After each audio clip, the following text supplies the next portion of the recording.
if I put my mind to it, I will get there someday. I think through that program, I took advantage of the program more than probably 99% of the other people in the program did. Welcome to Multifamily Insights. I'm your host, John Casman, and I want to thank you for joining us for another great episode. If you are getting some great value from this show and it's helping you with your investing goals, let us hear about it. Leave us an honest review, some feedback. We would love to get that rating and review. It helps us, and it also helps other listeners find this show. If this is your first time listening or you just haven't done it yet, be sure to hit that follow or subscribe button so you don't miss an episode. Now, we've got a great show today. We're going to be talking to John Way. They say you're the average of the 5 people you spend the most time with. So if you want to grow as a multifamily investor, you have to spend more time with other multifamily investors. And an easy way to do that is to join our apartment investing mastermind group today.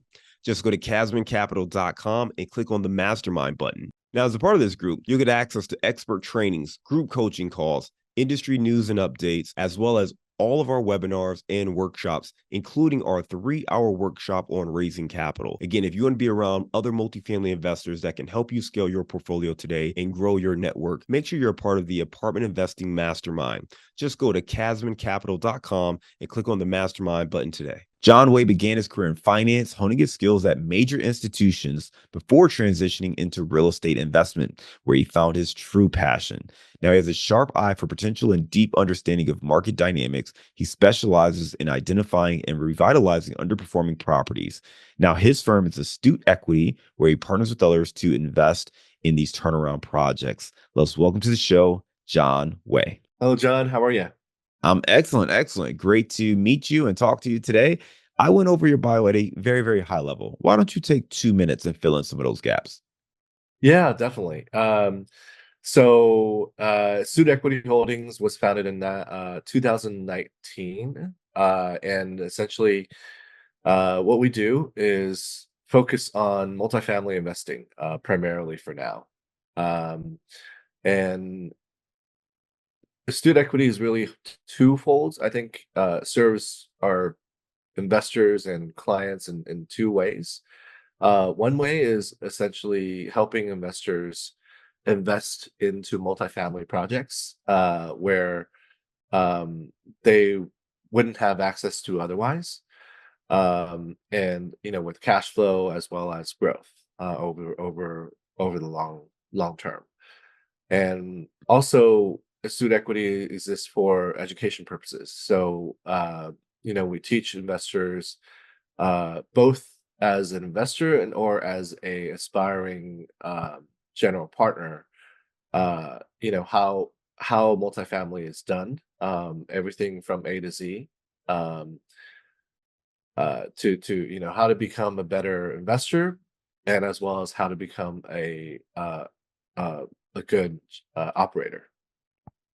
I love it, man. So since 2019, you launched Astute Equity, helping others invest, both on the passive income side, investing alongside of you, as well as the educational side, teaching them how to be general partners, how to lead their own deals, and avoid those big mistakes that can certainly derail your investment direction. Um, let's start kind of in that 2019 timeframe. What sparked you to launch Astute Equity? So I've always wanted um, to I think all throughout my prior career, I would say, I was a wealth planner, a financial planner for 20 years, and uh, throughout my careers, I always wanted to invest in real estate and and I always believe in real estate as an asset class.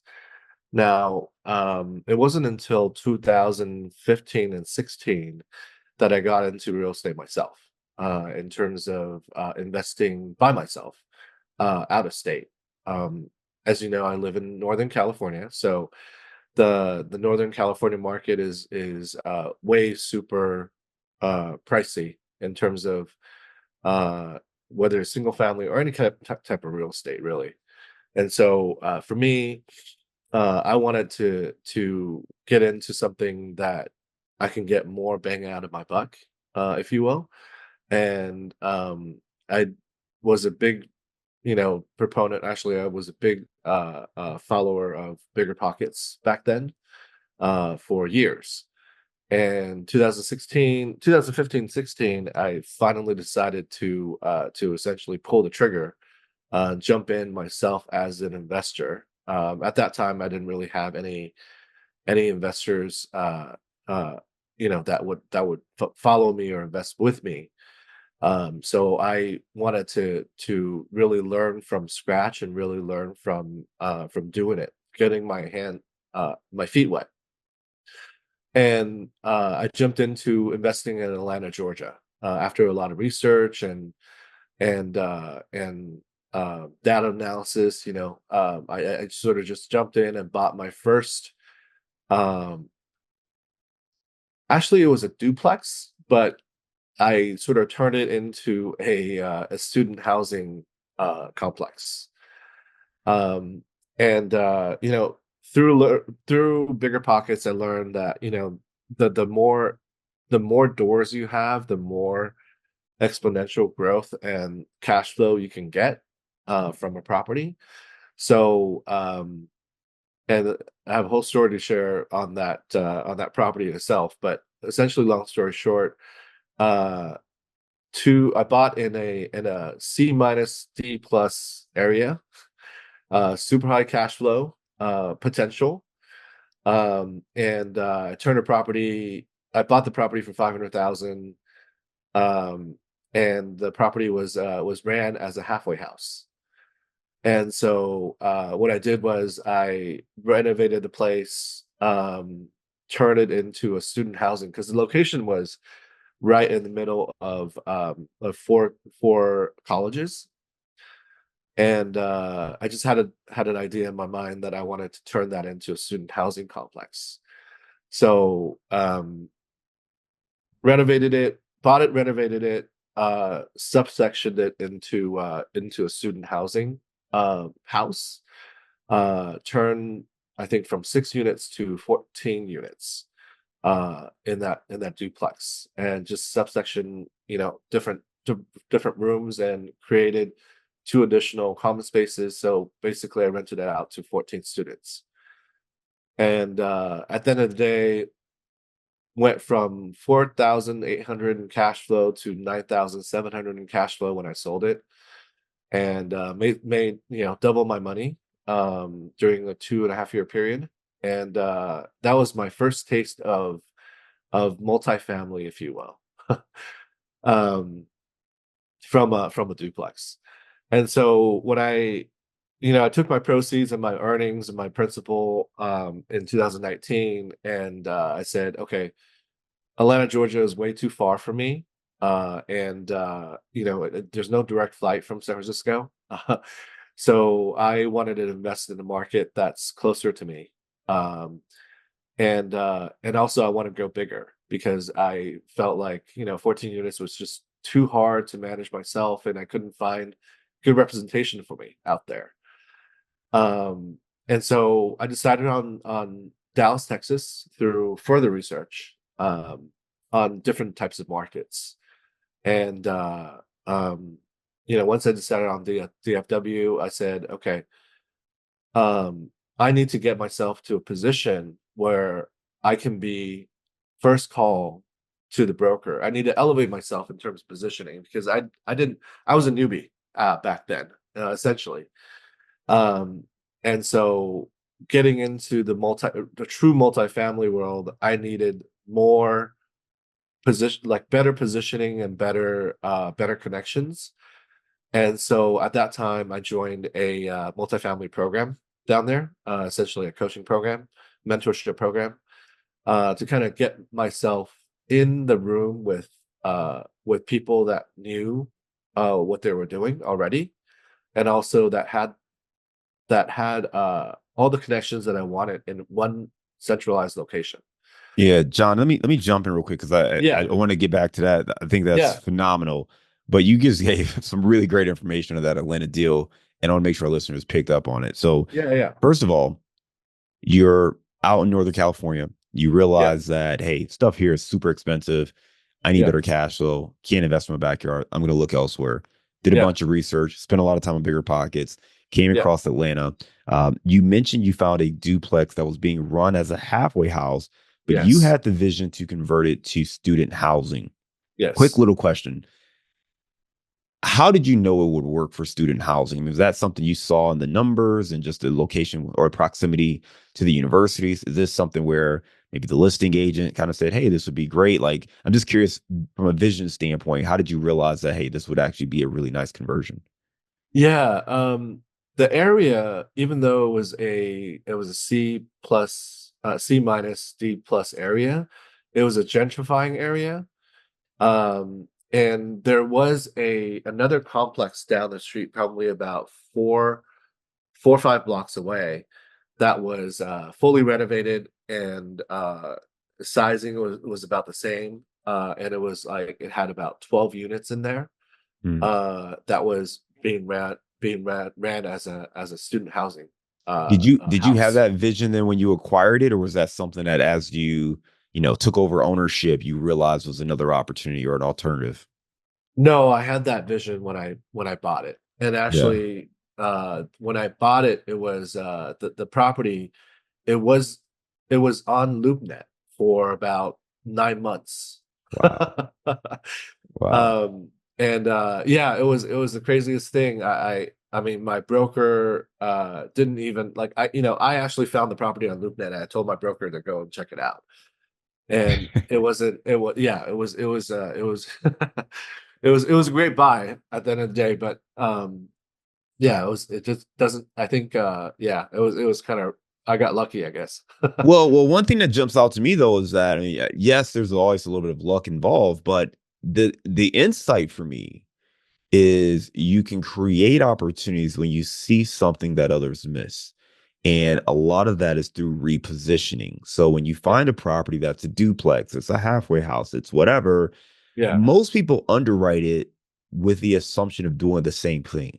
Even when you Sure. do value add, most people look at it and say, okay, hey, it's 6 units. So what if we cleaned up the kitchen, renovated the kitchen and Yeah. bath and the flooring, paint? How Right. much could we get? But what you did in this case was you completely reimagined the best use of that property. Right. And that's something I want our listeners to continue to think about is don't just assume you have to do whatever the current owners are doing. Right. Figure out the best use for that asset. Yeah. Where's the opportunity? It could be student housing. It could be, senior housing. It could be assisted living. It could be hotels, motels. It could be a conversion of some sort. But that's what you did on that Atlanta deal, which I think is just phenomenal. So I definitely just wanted to give that a moment for people to just register. Appreciate it. You Yeah. were able to double both the rent roll, right? So going from Yes. 4,800 to over $9,000 and then Yeah. double your value when you sold that property. Yeah.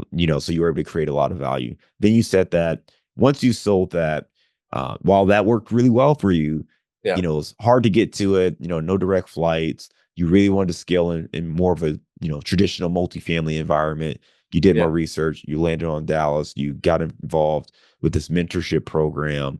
And Yeah. this gave you kind of the opportunity to build up some credibility so you could be Yeah. that first call with the broker. So let's pick it up there because I think Yeah. now we see that you've got this success. You've made the pivot now to say, okay, I know this works, but here are the things I didn't like. Let me Yeah. make an adjustment to it. What happens next? So what happened was, I once I decided on that market, I started going to Dallas, Texas every month for about a straight year and a half. Wow. Every month. And I would go there for some event. I would go there to connect with people. I would basically be present at the location, and essentially got myself my first deal essentially at the end of it was end of 2020. So that was that was got into my first ever deal. It was a two pack with two other partners, and C class building, 1970s, but combined 167 units, 80 and 87 units. Oh man, I love it. I love it. You just said something else that's really interesting. You got involved, and you started traveling to Dallas every month for a Yes. year. Yeah. I mean, A that year and a half, requires actually. obviously a Yeah. big investment financially, Yes. a big investment of time and resources, Yeah. and great deal of patience, right? Yeah. To wait a year. It- mentally, how did you manage that and stay positive, right? Because I imagine, you paid whatever money you paid to be in the program. You're Yeah. paying for flights, you're paying for hotels and meals and travel. You're Yeah. going every single month waiting for this thing to kick in and get that ROI and all this work you've been investing, building relationships with local brokers and whatnot.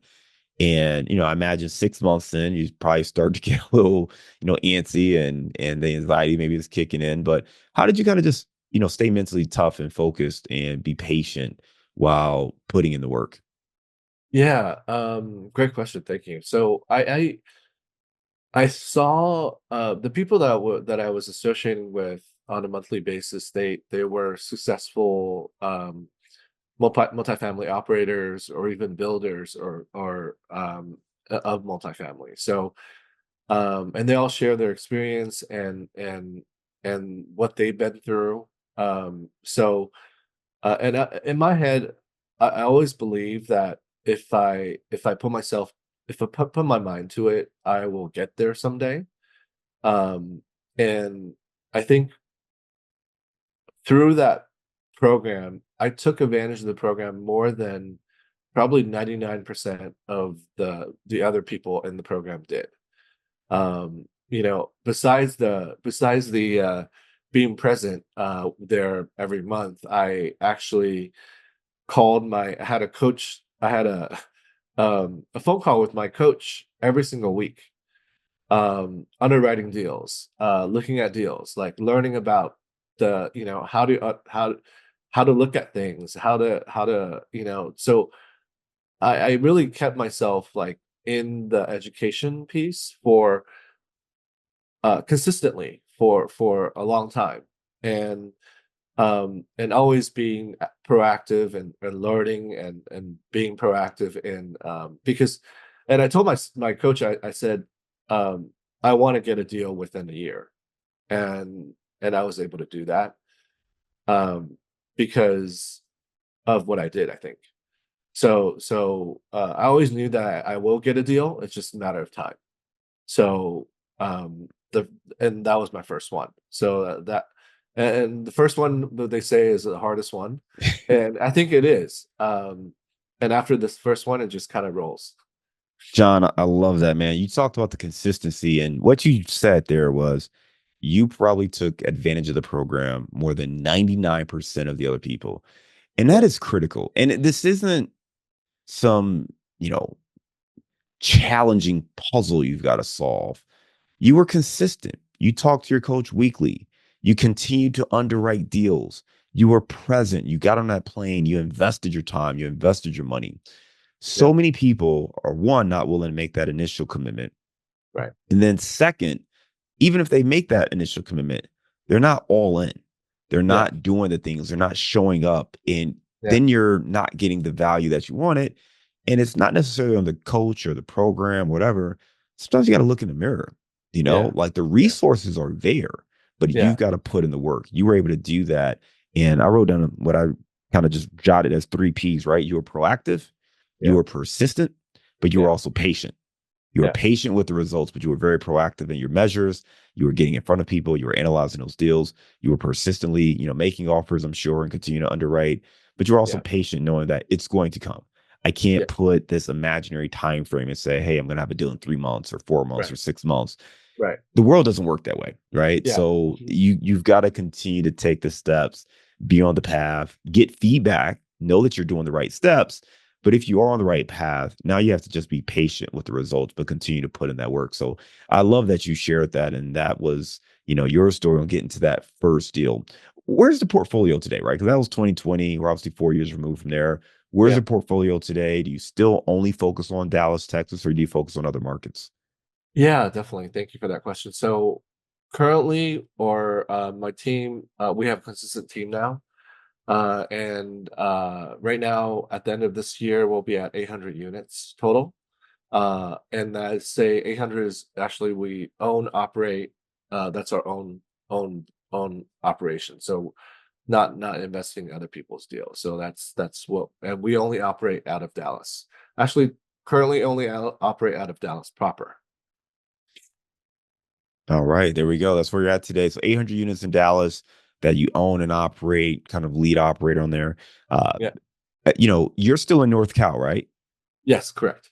So how do you manage these properties? Because I think that even going back to your Atlanta deal, that was something that was interesting to me is, you've got these properties and you mentioned, hey, I want to get something closer.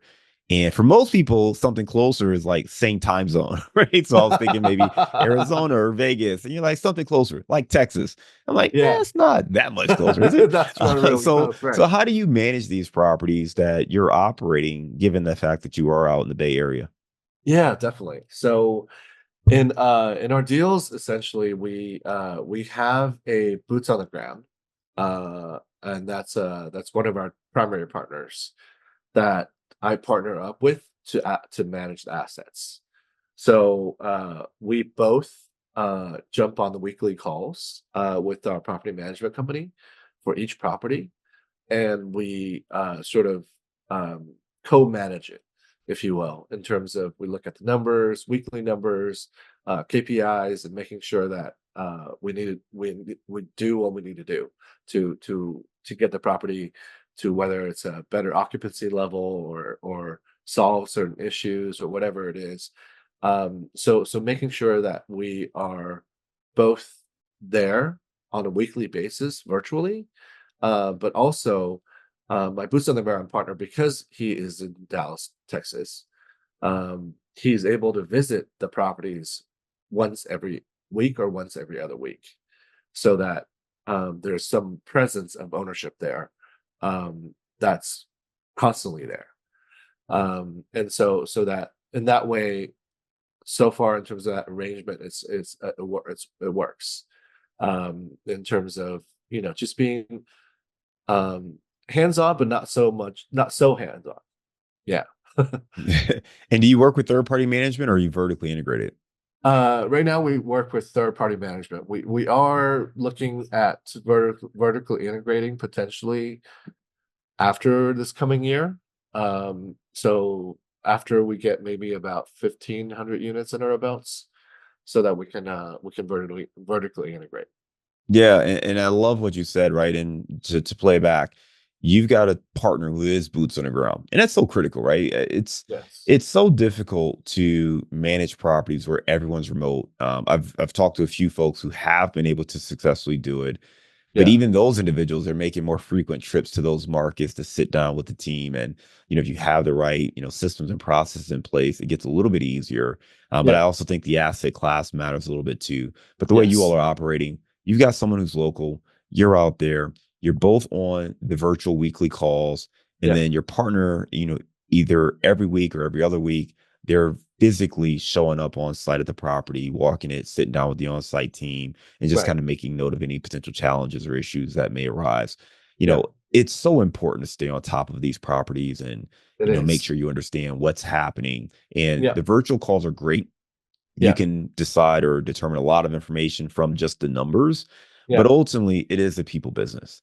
Yeah. And those on-site members, the property management company, like they all operate with different motivations and factors. So Sure. you've got to Yeah. make sure you're staying top of mind and helping to drive and influence what they should be paying attention to. So I'll love Totally. you sharing that. From your Yeah. experience, what's one thing that you do in your business today from an asset management standpoint that you wish more people were doing or you wish you just were doing earlier in your career? I think it's the I really think it's the part of asset management is actually, I mean, it's due diligence, like knowing what to look for uh when you are um when you're looking at properties to buy. I guess that's I don't know if that answered your question, but I felt that that's a really important point for me, because it makes the asset management job so much easier um, afterwards if you buy the right property in terms of if you vet the right stuff in the beginning. Yeah, you're talking about due diligence. Just elaborate, like maybe what's Yeah. one thing you know now about due diligence? Say, hey, oh man, now I look at this, right? I confirm this before you do a deal, and maybe you weren't doing that before. You see other operators who are not necessarily doing that on a consistent basis. Yeah. So we look at some major stuff, and which has helped form our buy box over the years. We currently buy only 1980s product now.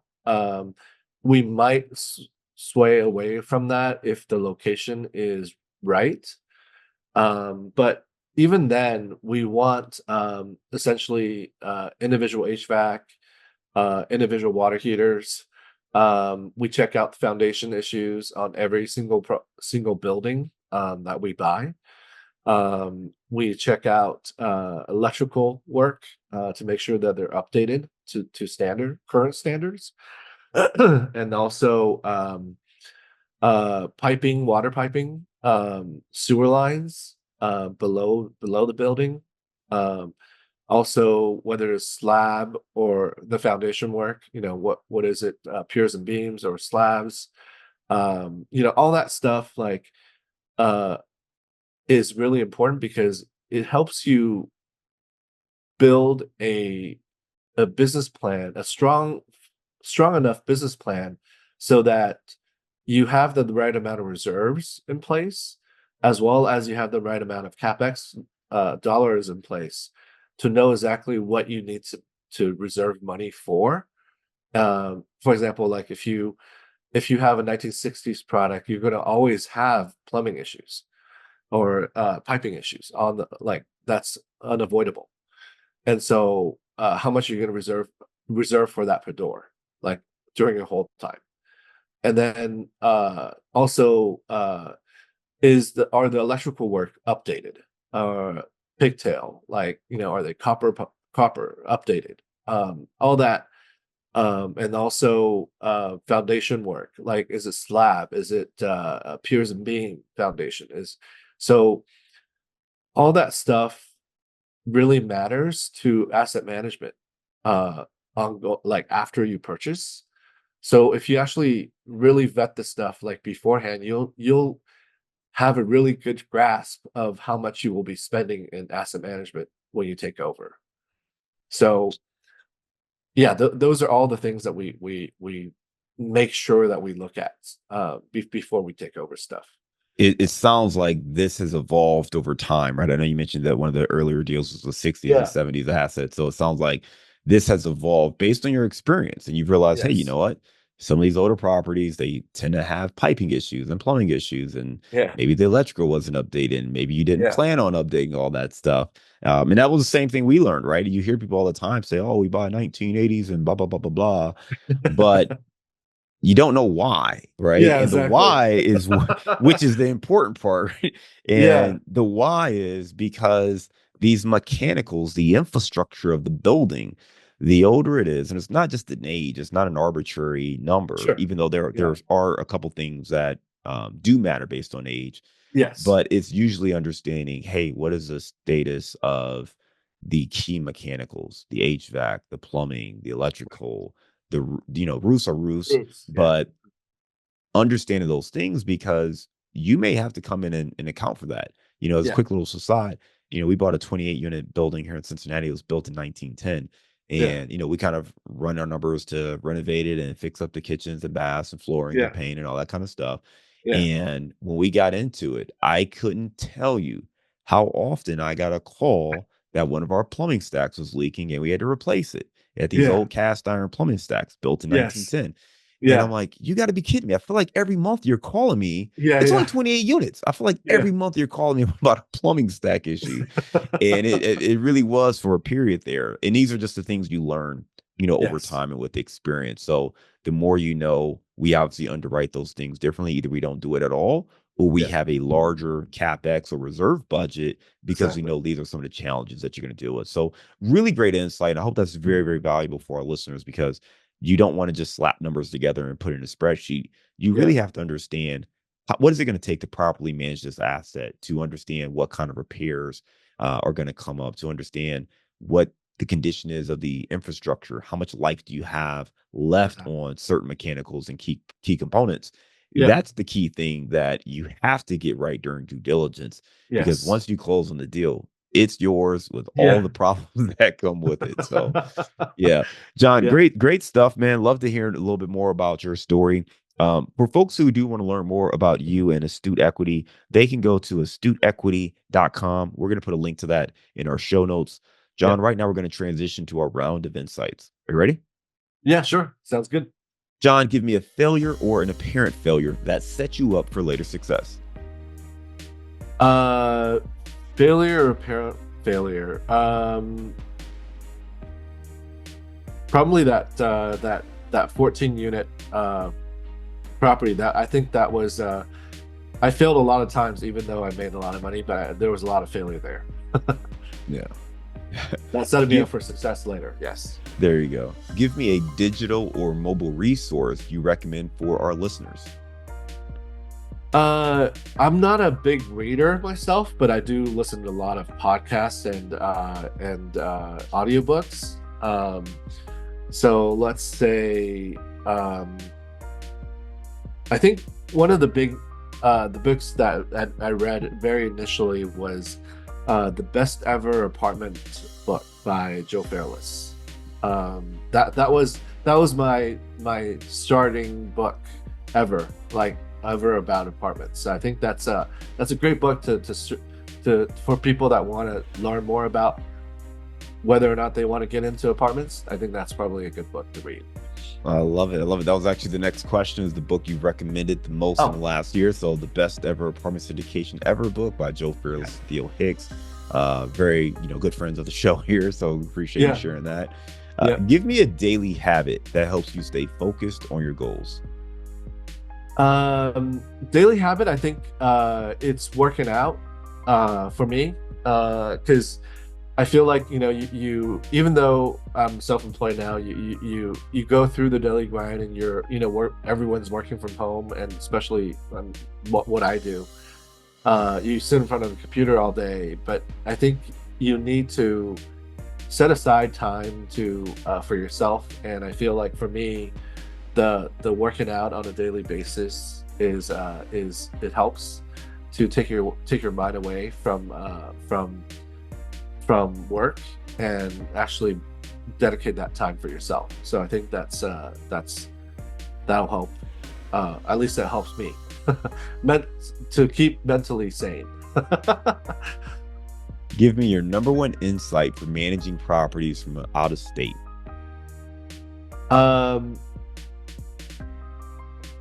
have a trustworthy boots on the ground partner in the location that you're investing in.